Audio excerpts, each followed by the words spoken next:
در شهر خوجند روز کینوی تاجیک با تنتنه تجلیل کرده شد و این مناسبت روز شنبه سنه 16 اکتبر در تالار کاخ سقوطیان نخست نمایش فیلم آخرین سید صیاد منظور دوستداران سینما گردید. در این روز اهل هنرمندان و سینماگران تاجیک جمع آمده همدیگر را با عید کسبیشان تبریک گفتند. نماینده مؤسسه دولتی تاجیک فیلم کامل سفرов سخنرانی نموده از پیشرفت کینوی تاجیک در کشور و سهم سینماگران در پیشرفت جامعه سخن کرد و تاکید کرد که کینو همچون صنعتی عالی به انسان غذای معنوی بخشیده یکی از بهترین راه و واسطه ترغیب و تشویق تاریخ، رسم و آیین، مقدسات، فرهنگ و معرفی‌گری دولت و ملت در عرصه جهانی به حساب می رود. کینوی تاجیک تاریخ زیاده از 90 ساله دارد. با فرا رسیدن نسیم استقلالیت دولتی تاجیکستان، توجه پرزیدنت جمهوری تاجیکستان محترم امامعلی رحمان بهر равнақ و ривоҷи санъати синамои тоҷик зиёд гардид. дар ҳақиқат кинои тоҷик бо дастгирии ҳукумати ҷумҳурии тоҷикистон сол то сол рушду нумӯ ёфта истодааст. نماینده از مقامات اجرایی حکومت دولتی ولایت سوخت اندر رحمانی سخنرانی نموده از رشد سینمای تاجیک در ولایت یادآور گردید و تبریکات رئیس ولایت سوخت رجبای احمدزاده را به سهم حاضرین رسانیده تاکید کرد که طی چند سال آخر در ولایت چند فیلم‌های وطنی روی نوار آمدند که برای تربیت معنوی جامعه سهم نظر گذاشته است. باور دارم که کارمندان ساحه کینوی ولایت من بعد هم با تهیه و ایجاد فیلم‌های نو در رشد ساحه سهم گذاشته عنعنه‌های نیک گذشتگان را ادامه می‌دهند و فیلم‌های ماندگار را پیشنهاد جامعه می‌سازند.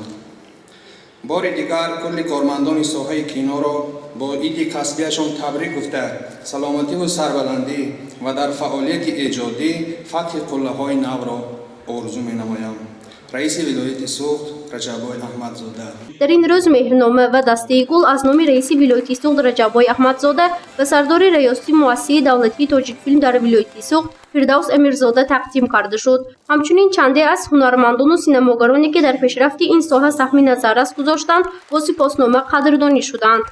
هنرمند شایسته جمهوری تاجیکستان ارتیست خلقی اتحادیه شوروی سایرام ایسایی و اهل هنرمندان ساحه کینوی تاجیک را به مناسبت عید کسبیشان تبریک نموده نسل جوان را که امروزها در ساحه سینما کار و فعالیت کرده ایستاده‌اند و ثبت بهترین فیلم‌ها و قدم استوار گذاشتن در این ساحه توقیع نمود.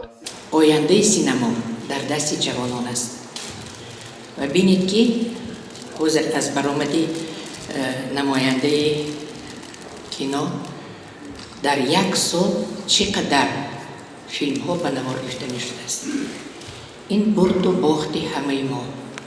بعد سخنهای تبریکاتی نخست نمایش فیلم آخرین سید صیاد منظور تماشابینان گردید. فیلم مذکور پورا در شهر دوشنبه به نوار گرفته شده است. کارگردان فیلم محمد ربی اسماعیلوف می باشد.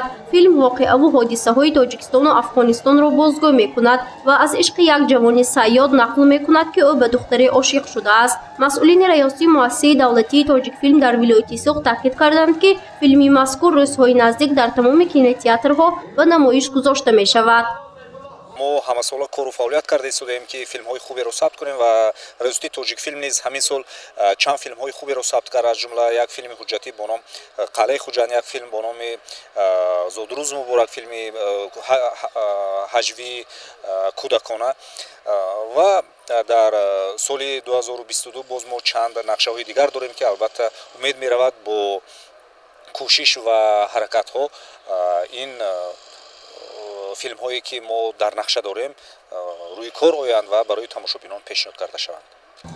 همه سال سنه 16 اکتبر در جمهوری تاجیکستان روز کینوی تاجیک تجلیل کرده می شود. هدف ارزش‌گذاری به ساحه سینما و احترام هنرمندان و نقش‌آفران محسوب می شود. گزارش فرزانه شمسی و نعیم جان ایوبوف برای برنامه اطلاعاتی خبر.